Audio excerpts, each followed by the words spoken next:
expected to part ways with Frank Vogel after this season, and we're going to be looking at some of the potential candidates to replace him in this video, and I will link this article from Jake Fisher of Bleacher Report in the description.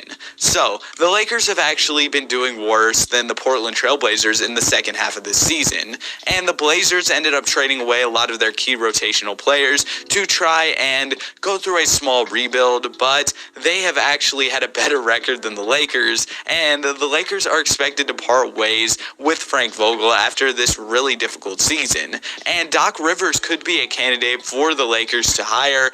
But he has also been linked to the Utah Jazz if Quinn Snyder ends up leaving Utah. And another candidate is Quinn Snyder, but there is some skepticism that Quinn Snyder would be interested in joining the Los Angeles Lakers as their coach. So I don't know that that will happen, but it seems like Doc Rivers could be a candidate and maybe Quinn Snyder.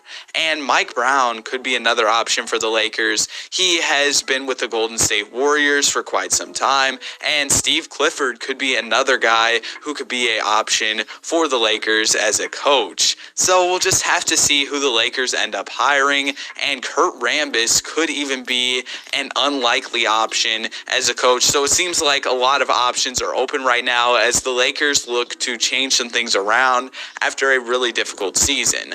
They most recently ended up losing to the Denver Nuggets in a key game that they really needed to win. LeBron James ended up not playing in that game due to his injury, and now the Lakers have a slim to none chance of making the play-in tournament. It would take a miracle for them to get in there, and LeBron was playing some of the best basketball he's played, even though he's in year 19, 37 years old. He's been playing great basketball lately to try and get the Lakers into that play-in position, but as he missed that game, the Lakers ended up losing, and Anthony Davis and Russell Westbrook both ended up playing pretty well in that game. But why would Quinn Snyder end up leaving that Utah Jazz head coaching job? Well, the Jazz were first in the West last season, and now they sit at 6th, and they've really struggled as of late.